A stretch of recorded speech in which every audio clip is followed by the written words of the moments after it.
Hi guys, இன்றைக்கி நமக்கு nothing 3A review பண்ண போகிறேன். இன்றைக்கி அந்த ஃபோன் வந்து பார்க்க அப்படி தான் இருக்குது. சைட்ஸ் எல்லாம் நல்லா பாக்ஸியாக ஒரு பிளெயின் கர்வ் மாதிரி தான் இருக்குது, பிளெயினாக இருக்குது. பேக் சைடு வந்து உங்களுக்கு பாண்டா கிளாஸ்ன்னு சொல்லி ஒரு ப்ரொடக்ஷனோட ஒரு கிளாஸ் பேக் தான் இருக்குது. முன்னாடி வெர்ஷனில் வந்து உங்களுக்கு வந்து பிளாஸ்டிக் இது தான் இருந்துச்சு. இது வந்து உங்களுக்கு வந்து 50 MP சாம்சங்கோட சென்சார் இருக்குது, மெயின் சென்சாரு. இது வந்து 8 MP அல்ட்ரா வைடு. இது வந்து 50 MP டெலிஃபோட்டோ லென்ஸ் இருக்குது. எனக்கு இது ரெண்டில் டெலிஃபோட்டோ லென்ஸ் 8 MP 50 MP எனக்கு ரொம்ப பிடிச்சிருக்குது இதோட இது. தென் இது 8 MP அல்ட்ரா வைட் கொடுத்தது ஒரு டவுன் சைடாக தான் பார்க்குறேன். ஏன்னா போன ஜென்ரேஷனில் 50 MP கொடுத்துருந்தாங்க. க்ளீனான ஒரு ஸ்டாக் யூஐ, நல்லா யூஐ வந்து உங்களுக்கு வந்து யூஸ் பண்ணுறதுக்கே ஸ்மூத்தாக செம்ம ஃப்ளூயிடாக இருக்குது. கேமரா சாம்பிள்ஸ்லாம் நான் லாஸ்ட்டாக அட்டாச் பண்ணுறேன் பாருங்கள். தென் இந்த மாதிரி விட்ஜெட்ஸ்லாம் நமக்கு நிறையா நத்திங்கோட விட்ஜெட்ஸு நிறையா இருக்குங்க, யூஸ்ஃபுல்லான விட்ஜெட்ஸு. ஆல்சோ நான் கேமிங்லாம் விளாண்டு பார்த்தேன், எனக்கு வந்து தெர்மல் இஷ்யூஸ் எதுவுமே நோட்டீஸ் பண்ணலை. ஆல்சோ ஃப்ரேம் ட்ராப்ஸ் எதுவுமே நான் நோட்டீஸ் பண்ணல, நல்லா ஸ்டேபிளாக இருந்துச்சு. ஓகே, இதில் இப்போ ரன் ஆகிற ஓஎஸ் என்னன்னு பார்த்தீங்கன்னா நத்திங் OS 3.2ல் ரன் ஆகிட்டுருக்குது, ஆண்ட்ராய்ட் 15. இதில் உள்ள ப்ராசஸர் வந்து பார்த்திங்கன்னா ஸ்னாப்ட்ராகன் 7S Gen 3. ஸ்க்ரீன் வந்து உங்களுக்கு வந்து AMOLED ஸ்க்ரீன் தான் கொடுத்துருக்காங்க. ஸ்க்ரீனோட பெசில்ஸ் பார்த்திங்கன்னா இந்த இடம் கொஞ்சம் போன ஜென்ரேஷனை காட்டிலும் இப்போ வந்து கொஞ்சம் இந்த பெருசாக இருக்குது. அது வந்து நோட்டீஸபிளாக தெரியாது உங்களுக்கு. நல்ல ஃப்ளாட்டான டிஸ்பிளே. ஓகே, ஆல்சோ இந்த எசென்சியல் கீ வந்து நான் கொஞ்சம் வந்து யூஸ் பண்ணும்போது எனக்கு வந்து டெய்லி யூசேஜுக்கு எனக்கு ரொம்ப பிடிச்சிருந்துச்சு. இப்போ ஒரு டு டூ லிஸ்ட்டு போடுறோம், இப்போ ஒரு மீட்டிங் ரெக்கார்ட் பண்ணணும் அப்படின்னா இதை ப்ரெஸ் பண்ணி ஹோல்டு பண்ணிக்கிட்டோம்னா ரெக்கார்டிங் தி மீட்டிங் நவ் அப்படின்னு சொல்லிவிட்டு ஏதாச்சும் ஒன்று சேவ் பண்ணிட்டோம்னு வைங்க. இதே வந்து ஆட்டோவாக ஏஐ வச்சு ட்ரான்ஸ்கிரைப் பண்ணி உங்களுக்கு எசென்சியல் ஸ்பேஸில் போய் ஆட் ஆயிரும். எசென்சியல் ஸ்பேஸுன்னு தான் இருக்குது பாருங்கள். எசென்சியல் ஸ்பேஸில் வந்து உங்களுக்கு அனலைஸ் பண்ணி ஸ்டோர் பண்ணிடும். ஆல்சோ நெட்வொர்க் கவரேஜ் வந்து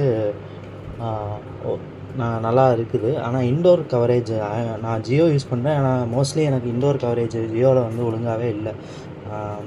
அப்புறம் பேட்ரி லைஃப் டைம் பார்த்திங்கன்னா ஆல்மோஸ்ட் எனக்கு 2 days அரவுண்டு வந்துச்சு. 2 days 1.5 days அரவுண்டு வந்துச்சு.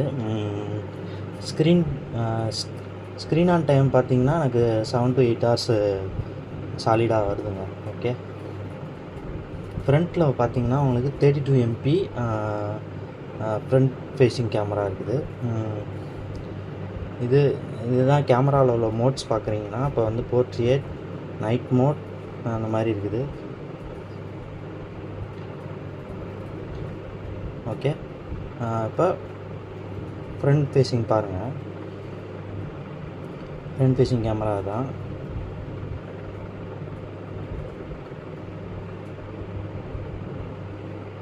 HDR ஆட்டோமேட்டிக்காக எனேபிள் ஆகிருக்கு. உங்களுக்கு 50 MP இது இருக்குது, 50 MP மோடு இருக்கிறதுனால உங்களுக்கு குவாலிட்டி நல்லா ரிச்சாக பூஸ்ட் பண்ணி தருது. ஆஃப்டர் ப்ராசஸிங் ரொம்ப நல்லாவே இருக்குங்க. After processing of the image வந்து நல்லா இருக்குது. 1-2 இமேஜ் இந்த மாதிரி பேக் சைடில் வந்து உங்களுக்கு ஏதாச்சும் ஒரு லைட்டிங்ஸ் இருக்குது அப்படின்னு பார்த்தீங்கன்னா அந்த சைடு பார்த்தீங்கன்னா உங்களுக்கு வந்து இந்த ஃபேஸே வந்து ப்ளர் பண்ணி விட்டுருச்சு. இது செல்ஃபி.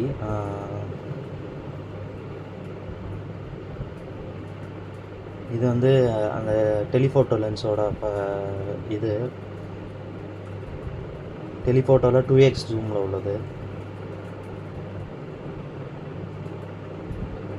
ஓரளவு நல்லா கேப்சர் பண்ணுதுங்க. சண்டே நைட், அதாவது டே லைட்டில் நல்லா கேப்சர் பண்ணுது. நைட் டைம்ஸ் வந்து ரொம்ப சொல்லிக்கிற மாதிரி இல்லை ஆனால் ஓகே, கேப்சர் பண்ணுறதுக்கு ஓகே, நல்லாயிருக்கு.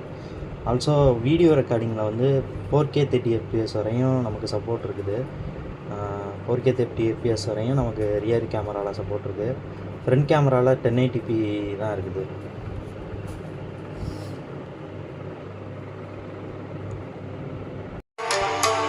இதில் வந்து போத்து ஃப்ரண்ட் ஃபயரிங் அண்டு பாட்டமில் 2 ஸ்பீக்கர் இருக்குது. இப்போ இதில் என்ன இஷ்யூ நோட்டீஸ் பண்ணேன்னா, இப்போ இந்த கீழே உள்ள பாட்டம் ஃபயரிங் ஸ்பீக்கர் என்ன ஆகுதுன்னா, நீங்கள் இந்த பேக் பேனல் அப்படி அமுக்குறீங்கன்னு வைங்களேன், சவுண்டு வந்து மஃபுல் ஆகிடுது. அந்தளவுக்கு புவரான குவாலிட்டியில் பின்னாடி இருக்குது. பேக் பேனல் அப்படி அமுக்கி பிடிச்சிருந்தீங்கன்னா உங்களுக்கு மஃபிலிங் ஆகுது. சவுண்டு அப்படியே ரொம்ப அப்படியே ஒரு மாதிரி மஃபிலிங் ஆகுது. இப்படி நீங்கள் பிடிச்சிட்டு இப்படி அமுக்கிட்டு இது பண்ணிங்கன்னா கிராப் பண்ணும்போது உங்களுக்கு வந்து சவுண்டு வந்து மஃபிலிங் ஆகுது. இது எந்த ஃபோன்லேயுமே நான் நோட்டீஸ் பண்ணுவேன். தென் இதில் வந்து ஹெச்டிஆர் வீடியோவும் சப்போர்ட் இருக்குது.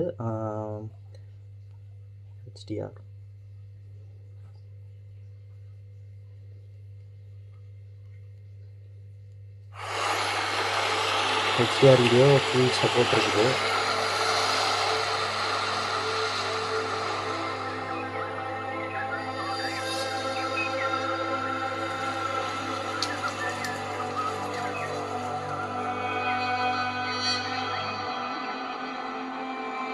டூகே வரையும் ஹெச்டிஆர் வீடியோ ரெக்கார்ட் காமிக்கும். ஹெச்டிஆர் வீடியோவும் சப்போர்ட் இருக்குது.